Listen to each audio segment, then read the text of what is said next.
আসসালামু আলাইকুম ওয়া রাহমাতুল্লাহ। আশা করি সবাই ভালো আছেন। আলহামদুলিল্লাহ আমিও ভালো আছি।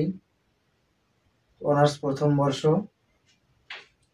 অর্থনীতি বিভাগ, মৌলিক পরিসংখ্যানের ৩য় নম্বর অধ্যায়, কেন্দ্রীয় প্রবণতার পরিমাপ।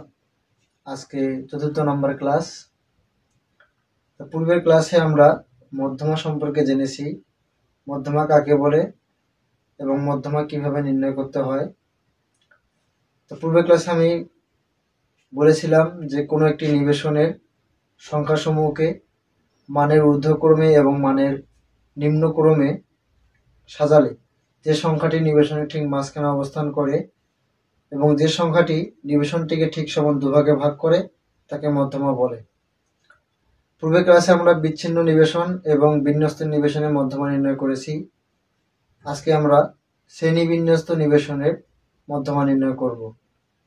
আমাদের শ্রেণী বিন্যস্ত নিবেশনের মানগুলো ছিল 10 থেকে 20, 20 থেকে 30, 30 থেকে 40, 40 থেকে 50 এবং 50 থেকে 60। 10 থেকে 20-এর গণসংখ্যা ছিল 5 জন, 20 থেকে 30-এর মধ্যে ছিল 7 জন, 30 থেকে 40-এর মধ্যে ছিল 20 জন এবং 40 থেকে 50-এর মধ্যে ছিল 10 জন এবং 50 থেকে 60-এর মধ্যে ছিল 8 জন। তো আমরা এর মধ্যমা নির্ণয় করি। সমাধানে আমরা আগে সূত্রটা লিখে ফেলব। সমাধান আমরা জানি লিখব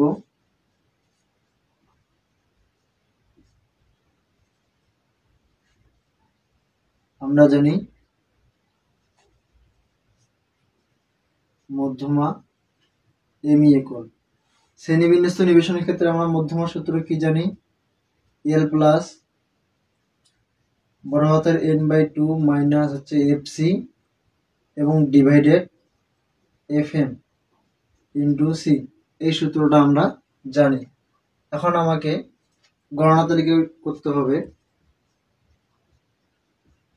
গণনা তালিকা আগে আমাদের শ্রেণী এবং গণসংখ্যা দেওয়া আছে, সেটা লিখবো আমরা লম্ব অক্ষে। শ্রেণী এবং গণসংখ্যা।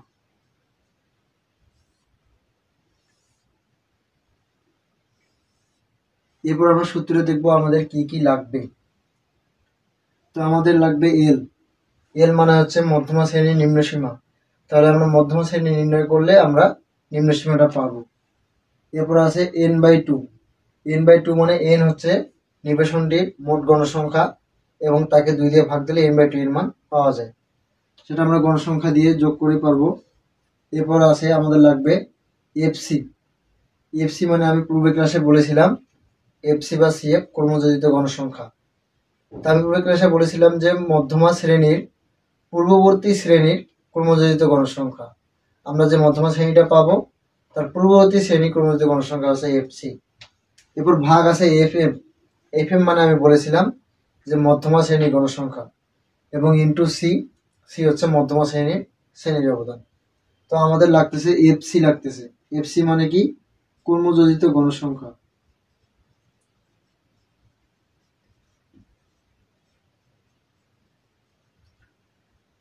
কর্মযোজিত গণসংখ্যা ওটাকে এফসি দ্বারা প্রকাশ করা হয় বা সিএফ দ্বারা প্রকাশ করা হয়।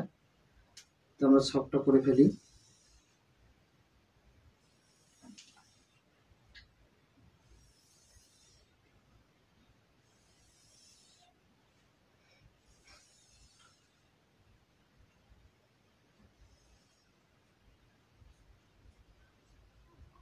প্রথম শ্রেণী ছিল 10 থেকে 20,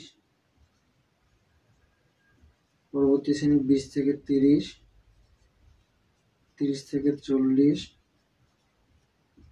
40 থেকে 50 এবং 50 থেকে 60। গণসংখ্যা ছিল 5, 7, 20, 10 এবং 8। কর্মযোজিত গণসংখ্যা মানে কি বলেছিলাম? যে কোনো নিবেশনের শ্রেণীসমূহের গণসংখ্যা পর্যায়ক্রমে ভাবে যোগ করলে যে মান পাওয়া যায় তাকে কর্মযোজিত গণসংখ্যা বলে। তাহলে পর্যায়ক্রমে ভাবে আমরা যোগ করি। 5-এর পরে কিছু নাই, আগে তো কিছু নাই, এই জন্য 5-এ থাকলো এবং 7 5 যোগ করলে হয় 12, 12 আর 20 যোগ করলে হয় 32, 32 আর 10 যোগ করলে হয় 42, 42 আর 8 যোগ করলে হয় 50। তাহলে আমাদের মোট গণসংখ্যা n ইকুয়াল পাইলে আমরা 50। এখন আমাদের যেটা কাজ মধ্যমা নির্ণয়ের ক্ষেত্রে আমাদের নিচে লিখতে হবে যে অতএব n/2 ইকুয়াল, তাহলে n হচ্ছে 50/2 ইকুয়াল টু কত হচ্ছে 25। এই ক্ষেত্রে আমাদেরকে লক্ষ্য করতে হবে এই 25 ক্রমযোজিত গণসংখ্যার মধ্যে কোন শ্রেণীতে বিদ্যমান আছে। 25 আমরা যদি দেখি তাহলে 5-এর মধ্যে বিদ্যমান আছে, অবশ্যই থাকবে না, কারণ 25 আর 5 অনেকটা পার্থক্য। এরপর যদি দেখি 12 মানে 12 মধ্যে কি 25 থাকবে? থাকবে না। এরপর আসি তৃতীয় নম্বরে 32-এর মধ্যে অবশ্যই 25 বিদ্যমান আছে। তাহলে 25 আমরা কোথায় পেলাম? 32-এর মধ্যে। আমরা এই 32-কে আবার দেখব যে কোন শ্রেণীতে বিদ্যমান থাকতেছে।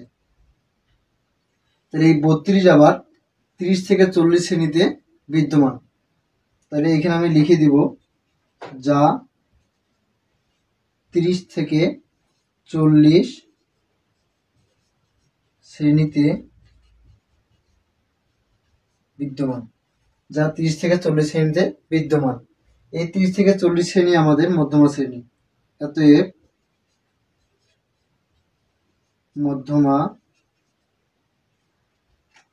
30 থেকে 40 শ্রেণী মধ্যমা শ্রেণী লিখে দিতে হবে। অতএব 30 থেকে 40 শ্রেণী মধ্যমা শ্রেণী।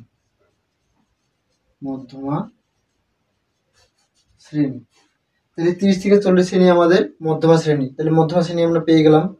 এমনিতেও দেখা যাচ্ছে 30 থেকে 40 শ্রেণী হচ্ছে মধ্যমা শ্রেণী। আমরা কি বলছি যে নিবেশনের যেই সংখ্যাটি ঠিক মাঝখানে থাকে, তাহলে 30 থেকে 40 এই শ্রেণীটা হচ্ছে মাঝখানে রয়েছে, উপরে 2টা শ্রেণী, নিচেও 2টা শ্রেণী।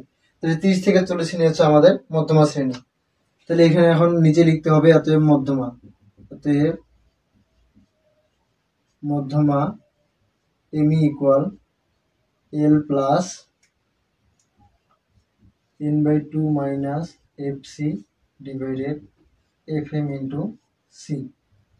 তাহলে এখানে একটু পাশে লিখে দিব আমরা যে এখানে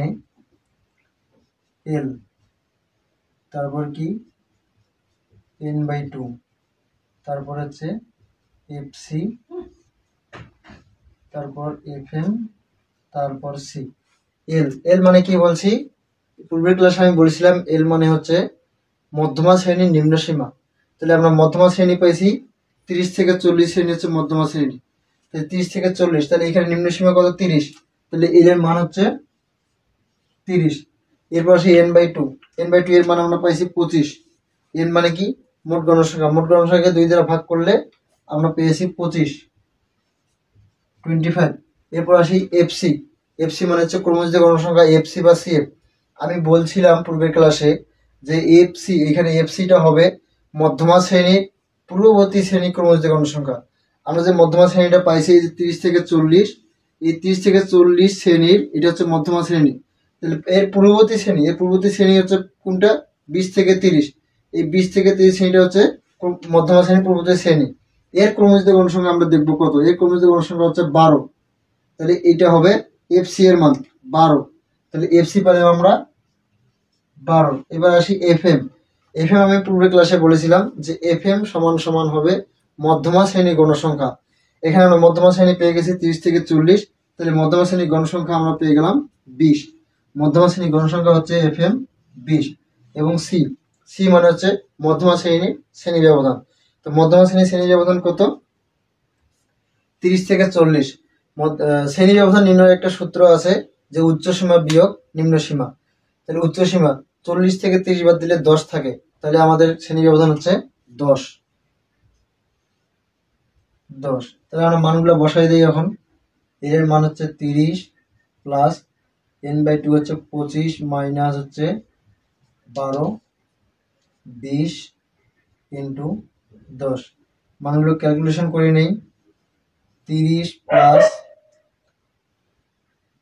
25 থেকে 12 বাদ দিলে 13, 20 ইন্টু হচ্ছে 10। এরপরে আমরা 10-কে 13 দ্বারা গুণ করে দিব, তাহলে 30 যোগ 130 ডিভাইডেড 20। 30 যোগ 130-কে 20 দ্বারা ভাগ করলে কত আসে আমরা ক্যালকুলেটরে দেখি। 130 ভাগ 20 মান আসলো হচ্ছে 6.5। তাহলে এটার মান হবে 6.5। তাহলে এটা যোগ করি, 30 আসে হচ্ছে 36.5। তাহলে অতএব মধ্যমা এম ইকুয়াল 36.5। এটা হচ্ছে অ্যান্সার।